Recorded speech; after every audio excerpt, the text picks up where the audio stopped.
Daily Bible reading, Acts chapter 21, verses 17 through 40. In Jerusalem, the brothers received us warmly. The next day, Shaul and the rest of us went into Yaakov, and all the elders were present. After greeting them, Shaul described in detail each of the things God had done among the Gentiles through his efforts. On hearing it, they praised God. But they also said to him, "You see, brother, how many tens of thousands of believers there are among the Judeans, and they are all zealous for the Torah. Now what they have been told about you is that you are teaching all the Jews living among the Goyim to apostatize from Moshe, telling them not to have Brit Milah for their sons and not to follow the traditions. What then is to be done? They will certainly hear that you have come. So do what we tell you. We have 4 men who are under a vow.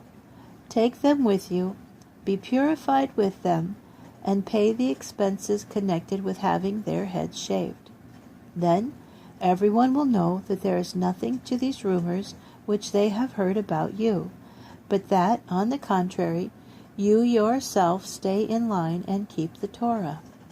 However, in regard to the Goyim who have come to trust in Yeshua, we all joined in writing them a letter with our decision that they should abstain from what has been sacrificed to idols, from blood, from what is strangled, and from fornication." The next day Shaul took the men, purified himself along with them, and entered the temple to give notice of what the period of purification would be finished, and the offering would have to be made for each of them. The 7 days were almost up when some unbelieving Jews from the province of Asia saw him in the temple, stirred up all the crowd, and grabbed him. "Men of Israel, help!" they shouted. "This is the man who goes everywhere teaching everyone things against the people, against the Torah, and against this place. And now he has even brought some Goyim into the temple and defiled this holy place." They had previously seen Trophimus from Ephesus in the city with him, and assumed that Shaul had brought him into the temple. The whole city was aroused, and people came running from all over. They seized Shaul and dragged him out of the temple, and at once the gates were shut. But while they were attempting to kill him, word reached the commander of the Roman battalion that all Jerusalem was in turmoil.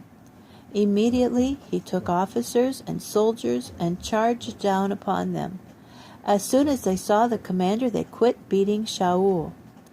Then the commander came up, arrested him, and ordered him to be tied up with 2 chains. He asked who he was and what he had done. Everyone in the crowd shouted something different.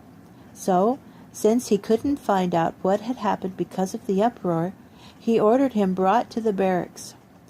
When Shaul got to the steps, he actually had to be carried by the soldiers, because the mob was so wild. The crowd kept following and screaming, "Kill him!" As Shaul was about to be brought into the barracks, he said to the commander, "Is it all right if I say something to you?" The commander said, "You know Greek. Say, aren't you that Egyptian who tried to start a revolution a while back and led 4,000 armed terrorists out into the desert?" Shaul said, "I am a Jew from Tarsus in Cilicia, a citizen of an important city, and I ask your permission to let me speak to the people." Having received permission, Shaul stood on the steps and motioned with his hand to the people. When they finally became still, he addressed them in Hebrew.